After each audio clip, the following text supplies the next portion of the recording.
Equalize synthesizes networks to correct group delay and phase distortion for a circuit or system.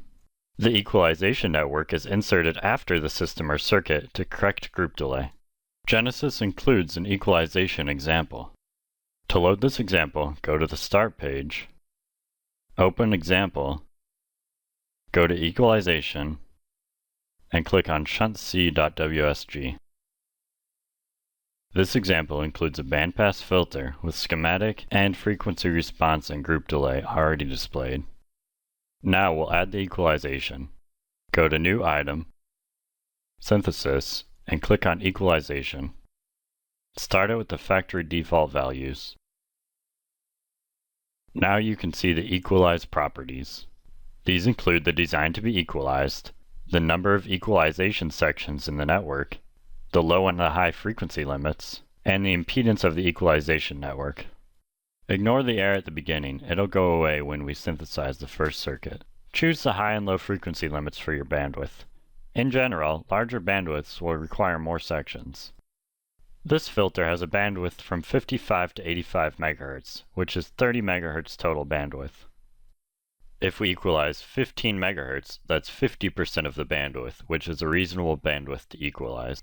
So we'll set the low frequency limit to 62.5 MHz, and the high frequency limit to 77.5 MHz. Equalize includes options to minimize total or peak delay. Total delay minimizes average delay across the entire bandwidth, but might add peaks to the delay. Peak delay will remove peaks, but add more average delay. For this filter, I'll minimize average delay. Now click Calculate to generate the first schematic. To see how many sections you might need, use the Section Wizard. The Section Wizard automatically calculates results for different numbers of sections. It shows total error and peak error for that number of sections, as well as the ongoing calculation of the current section. The error with 2 sections isn't that much of an improvement over the error with 1 section, so I'll just use 1 section for this design. Now let's look at the Sections tab. Here, you can choose from 9 possible equalizer sections. First, look at the Summary tab to get the Q values for sections. This chart shows possible section types for different Q values. Types 1 through 6 are for passive filters.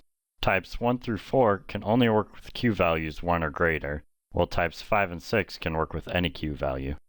For active filters, Type 7 can work with Q values from 0 to 20, Type 8 can work with Q values from 0 to 150, and Type 9 can work with Q values from 0 to 200. The Q value for this section is 2.0495, so any passive type will work. Type 1 allows for the selection of capacitor values. You can see the range of allowed values for this section. Type 2 is the maximum capacitor value allowed. Type 3 is the minimum capacitor value allowed. Type 4 allows for the selection of inductor values. Type 5 uses coupled inductors and requires a specific coupling coefficient. Type 6 also uses coupled inductors, but it has a coupling coefficient near unity, so it's more realizable. This comes at the expense of an additional inductor. For this equalization section, I'll use a Type 2. Click Calculate again to see the new results. You can see the equalized group delay on the graph. Now let's look at the Defaults tab. Here you can set the default component Q values. I'll use 120 for inductors and 1000 for capacitors, but you should use actual component values for your circuit. Now let's look at the Summary tab. Here you can see the frequency and the Q value for every section generated by Equalize. Passive filter equalization complete. Now let's equalize an active filter. This is an active filter that I synthesized using Genesis and loaded. It's easy to add group delay to a plot that you already have. Go to Graph Properties, Add, More Measurements, Group Delay, press OK. Put group delay on the right of the graph. Press OK again. Now you can see the group delay, but there's an error on the left side of the graph which is caused by the simulation and wouldn't happen in the real circuit. Now let's add the equalization circuit. Go to New Item, Synthesis, Equalization.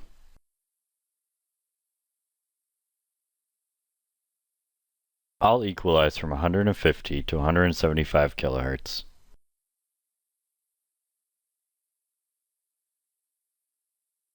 Press Calculate to generate the initial schematic. Use the Section wizard to pick the number of sections. I'll start off with one section. Now let's look at the Sections tab. Type 7 is a multiple feedback op-amp. Type 8 is a dual op-amp. Type 9 is a biquadratic design with tunability and an additional op-amp.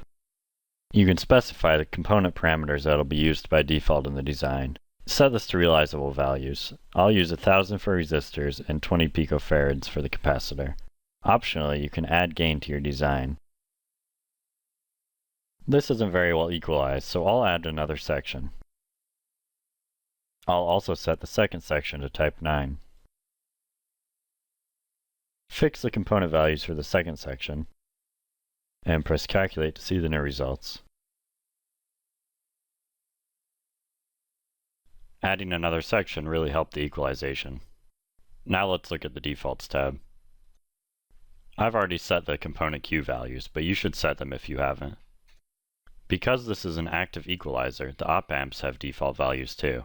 You should change these to values from your datasheet, but I'll leave the defaults in for now. In the Summary tab, you can see the frequency and Q value for every section generated. You can see how the group delay is equalized over the selected bandwidth, especially compared to the original design. That's it for the active equalization. Equalize can also be used to insert an equalization section after measured data. Start by creating a new blank workspace. Press Ctrl-Shift-A to see the part selector. Select a 2-port file and place it on the schematic. Press I to add an input and O to add an output. Connect the input and output to the 2-port symbol. Double-click on the symbol to get to Properties, and then browse for your S2P file. I'm using measured data from a filter I made, but you should load in your own data. Because of the way I measured it, my data requires passivity to be enforced, but yours might not. I'll add a linear analysis so I can view the measured data before I equalize it. Set the range to what you measured the data at. Mine's from 45 to 1000 MHz. Now add a new S21 graph to view your measured data. Now you can see an actual measured filter design. I'll add group delay to this graph just like we did before.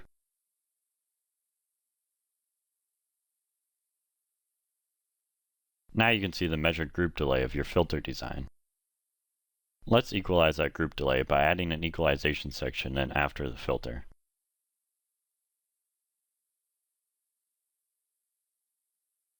I'm going to equalize from 500 to 600 MHz.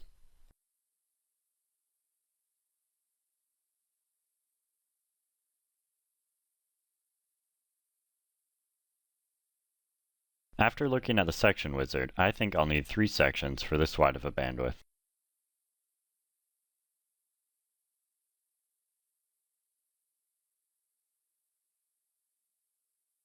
I'll use a type 3 section, and I'll set all the sections to be the same type. Press Calculate to see the new results. Check the Defaults tab to see if you need to change any component values, and look at the Summary tab to see the frequency and Q values of the sections generated. We equalized measured data over a wide bandwidth. Now that you've seen the basics, try for yourself. Load up Genesis and equalize an active, passive, or measured data design.